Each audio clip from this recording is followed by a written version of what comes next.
Hi, welcome to the Lisa Saunders Show. I'm really excited today because I have a best-selling children's author with me today. I have Tish Rabe, who recently moved to my area, although she does still have an apartment in New York City. She is a best-selling children's book author, having written over 160 books for Sesame Street, Disney, Blue's Clues, Curious George, Clifford, and many more. And my big shocker is now that I'm a grandmother, I went down to help take care of my grandson, and there, lo and behold, was a book by her that she wrote for babies before they're born. And my daughter just couldn't believe that I knew the actual author, Tish Rabe. Welcome. Thank you for having me. It's delightful to be here. Well, you do so many things that I had no idea what we should really focus and talk about. So why don't you just tell me all the things you're doing, or just talk about whatever you want to talk about. Sure. Okay. Yes, I am a children's book author. I did not start out to be a children's book author. I started out to be an opera singer. So I sing all the time, everywhere I go. However, we can actually see you, right? I can see yes. you in Mystic, because you and I both live in Mystic, and you are performing in Mystic. Yes, so I sing at the Stake Loft in Mystic. Okay, that'd be great. But my big thing I'm working on now is I have taken over writing the Cat in the Hat books for Dr. Seuss Enterprises in La Jolla, California. The real Dr. Seuss, as I call him to the kids, died in 1991, and I started in 1998.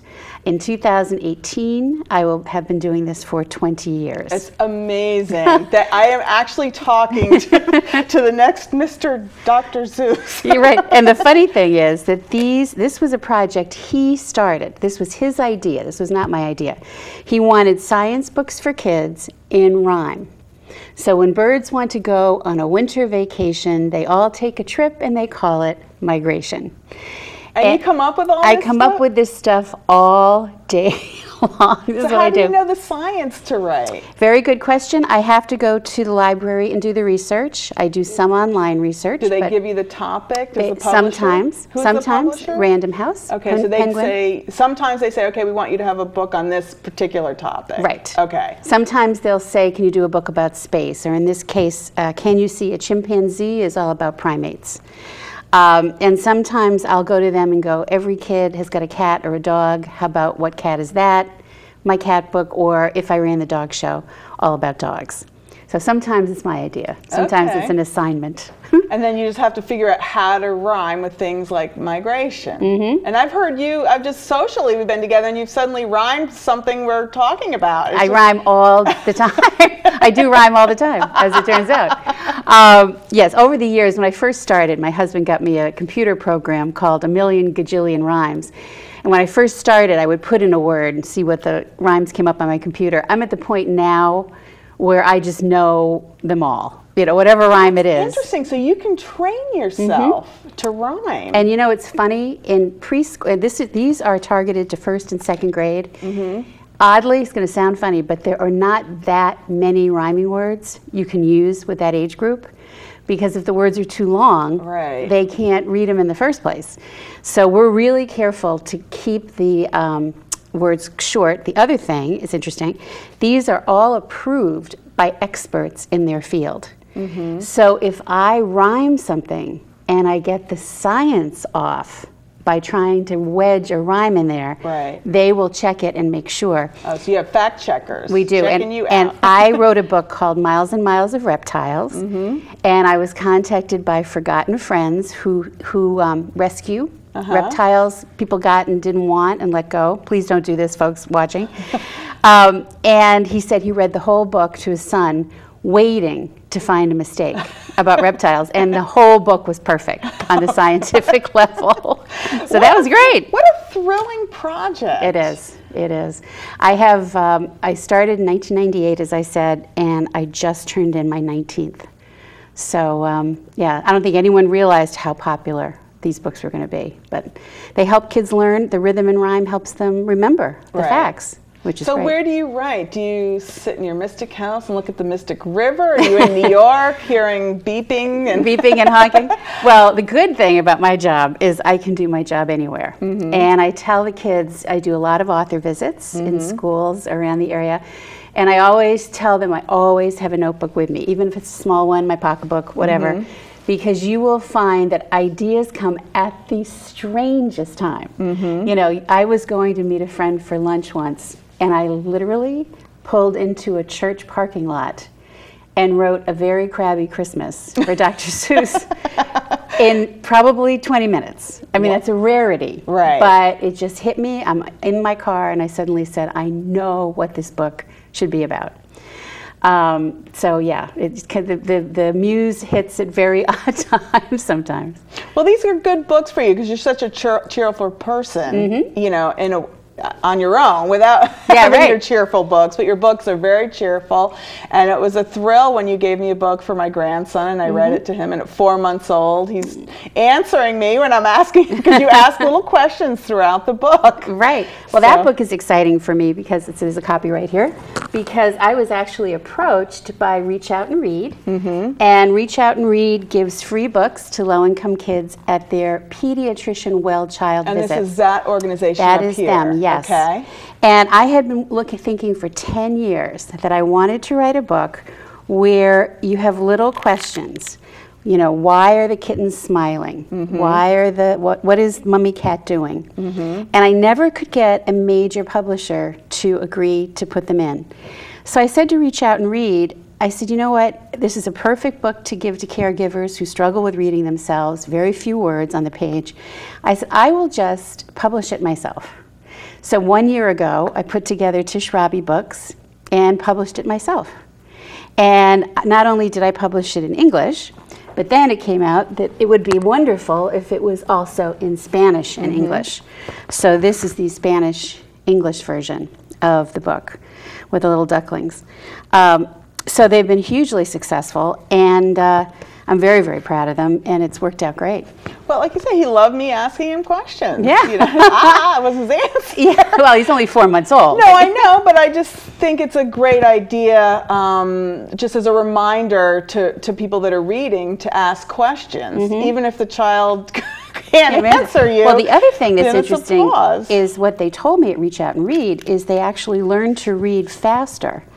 If they're engaged, not just sitting there, they're thinking, you know, what is little puppy thinking? That's you know, that's engaging them in what goes on in the book. Another thing I've done a lot and that's just been picked up by a publisher. Yes, this actually is going to come out in January with Penguin Random House. And how did that happen? Like I said, you're just so wildly successful. You're the dream of every author. Every author. Well, what happened was on a whim, it's really a whim, I took one of each of them and I put it in a bag and I sent them to the head of who knew there's a head of board books at Penguin Random House. And from the minute she opened the bag, she just had to have them.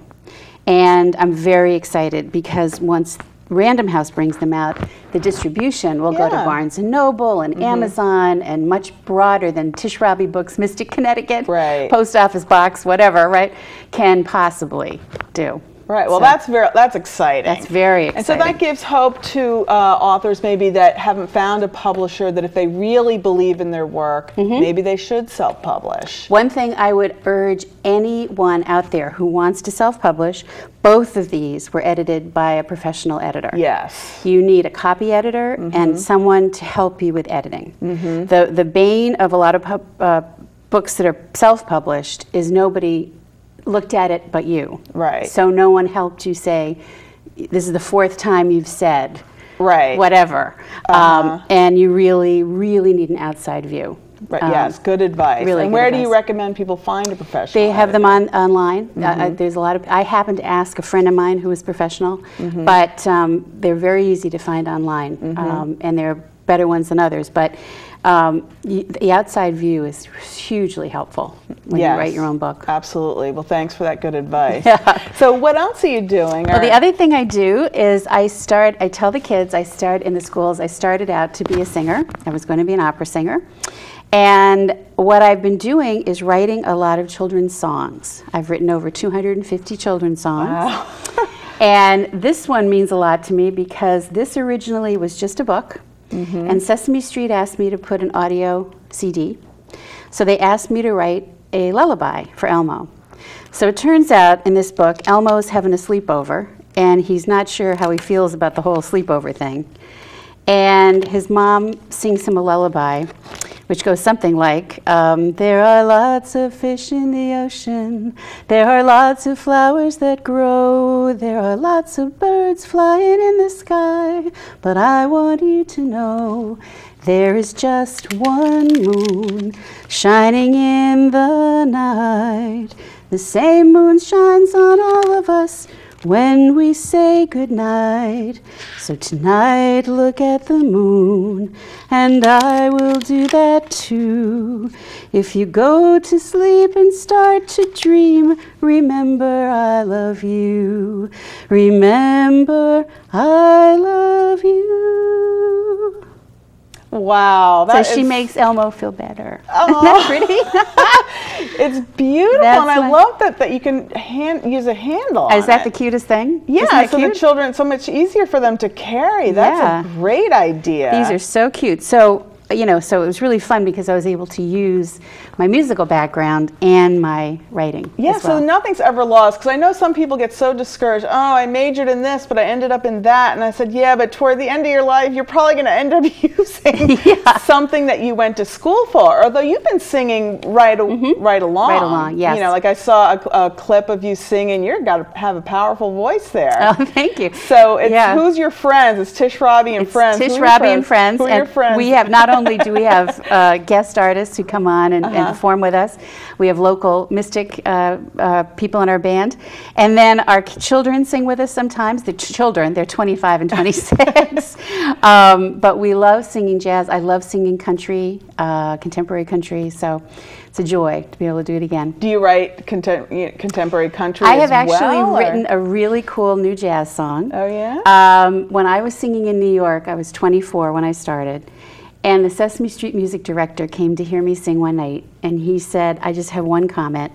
You're 24, you sound great, you look great, and you only sing the blues.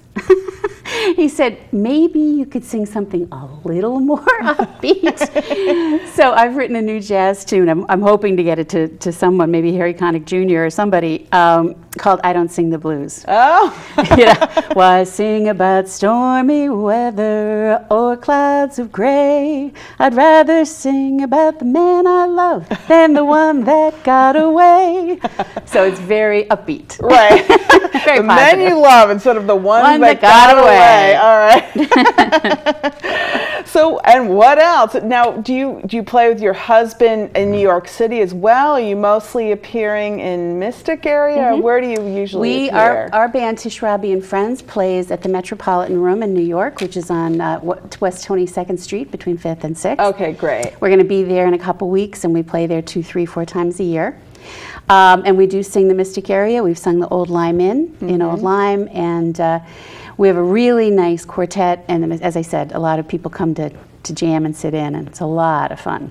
Have you ever played sang at Griswold Inn? I have not, actually. We thought about that, but I haven't gotten there yet. Yeah, that's so fun to go there. Yeah. Well, there's a lot of places that have music around here. It's true. It's true. That I enjoy listening to. Well, who else do you ever play with? Just random people? Sometimes, and you know, I am always, I know so many songs that if we go to some crazy bar and there's somebody playing, before you know it, I'm in there singing something with somebody. So this is all going on. The other thing that's exciting is I am very involved with Reach Out and Read, as you know, and I'm very excited about that. And I'm launching a campaign called Magical Milestones. It's on my website.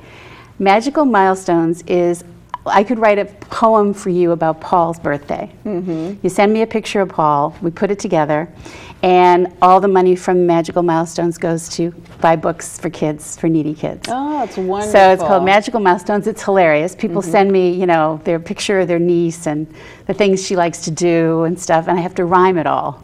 Oh, wow. Which is really interesting. So it's all a rhyming Dr. Seuss poem. Wow. Called Magical Milestones, and people think it's a lot of work, but it's so fun. And it's so the income from that goes out to Reach Out and Read. That's right. Okay. It basically costs $10 to buy a needy child a book, and the Magical Milestones money goes right to buying a needy child a book. Now, how does Reach Out and Read get books to children? Well, it's interesting. They're there's a couple of different organizations that give out books to kids. What sets our organization apart is we are the only one that gives out books at the doctor's office. And the doctors who work with Reach Out and Read are the most passionate people I have ever met. And they believe that giving a child a book and helping that child learn to read is as important as nutrition and vaccinations and everything else.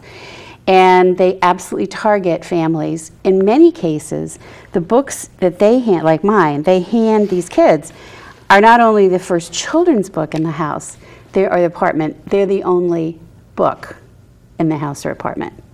So they're showing kids, they also said, so interesting, if they hand a child a book, they can tell by the way the child holds the book, if he drops the book, if he holds it upside down, doesn't realize it. A lot of cognitive things about this child, literally just from handing him or her a book. So the doctors in Reach Out and Read are just amazing. And they care, and we're working really hard to get them the books they need. So are these all pediatricians? Yes. For the most part? And is this through the state of Connecticut or other states? No, this is this has been around, first of all, since 1989. Okay. And it's, it's a nonprofit. And one of the things that's interesting is that they will give these books out, and it starts at 6 months and goes to the child is 5. So for like $100, you can fund a child for all those years. And they get 2 books a year. And it's from the doctor's office. It's not mailed to them, but it's taken to participating doctors. Okay. So the doctors are trained on how to teach the parents how to read to their children with the book.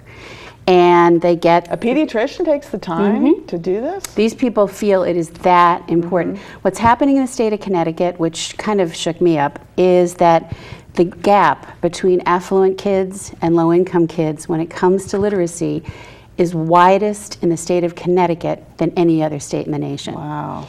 And we can fix that, but we need to get books into the hands of kids who don't have any books. And what happens now is they get to school in kindergarten and they're already behind. And to make up that gap when they've already started, back, not knowing how to read, is very, very difficult. So I feel so passionately about it because it shouldn't be happening in the state of Connecticut, not our fabulous state. Right. So we need to fix it, and we can fix it. But that's why I'm so involved. Well, it's just really interesting that the doctors are the ones handing it out. Because I know I've donated my children's novel to shelters, family shelters, and daycare centers, never dreaming that doctors are... Well, the nice thing about, you're right, because the nice thing about Reach Out and Read, and this is a Rosemary Wells poster she did for them with a doctor, is that the parents are, at the well child visit, they're right there. Right. And they respect the doctors, and they get information from the doctors, and they want their children to succeed, and this is a great vehicle for getting them started on the road to educational success. That's wonderful. Is this the project you're most proud of, or do you have others? I mean, you do so much, so I don't know where you spend your brain. What are you spending your time? Well, I am very proud of this. This was my first ever self-published book. I did have it copy edited, as we talked about, and edited. But honestly, I wasn't sure what the reaction was going to be. You never know. Right. And the illustrator I used, I had worked with before on my I Believe Bunny books. This is my inspirational line. And he was nice enough to do this book for me to sort of help me out. And I was just thrilled that the people at Penguin Random House loved the book that much and didn't change anything.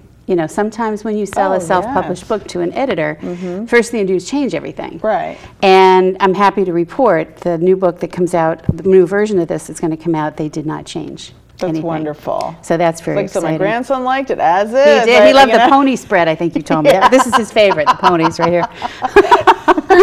Little Paul.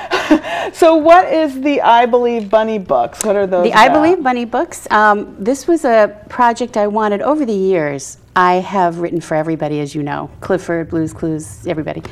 I wanted my own character. And as a child, I was in love with the Beatrix Potter books, and I wanted a watercolor artist. And the I Believe Bunny believes he can make a difference in the world.